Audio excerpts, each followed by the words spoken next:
nagira ndabasobanurire ukuntu ahantu turimo turakorera ibintu byitwa millet.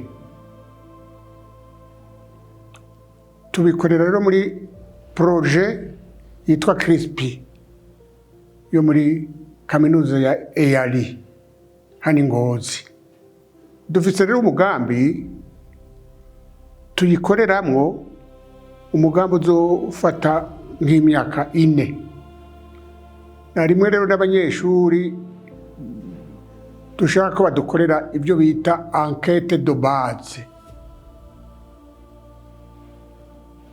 Muri enquête de base rero bakaza kutubariza abanyagihugu bahurukiye mu ma association, mu mashirahamwe barima ibitegwa, yo bimbuye bagemurira abanyeshuri. Muri millet harimo ibintu byinshi bishobora kugaburira abo bana bo kw'ishuri, bigatuma babona ibiryo bikwije ivyangombwa.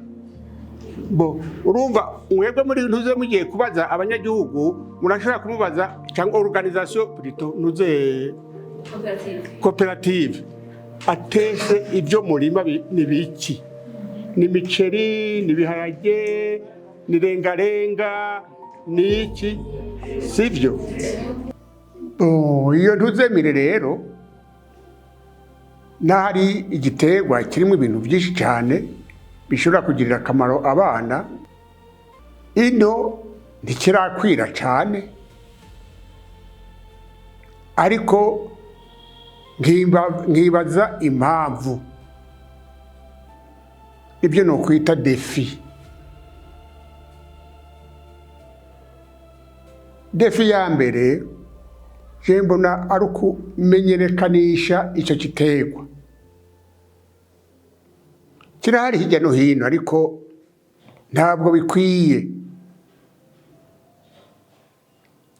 Defi novuga ngo ni ya kabiri jewe ntemera cyane, n'ibintu byo kwihingura. Umaze kuronka intete bazihungura gute? Jewe muhira ndafise akamashini kabisya.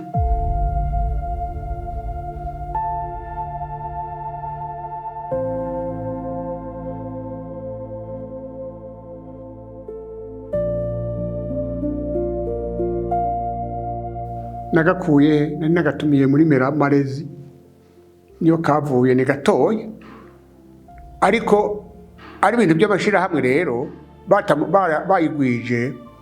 Umuntu arashobora kuronka imashini nini zigasumba, zishobora gusya byinshi icyarimwe. Nicyo novuga ngo ni defi ya kabiri.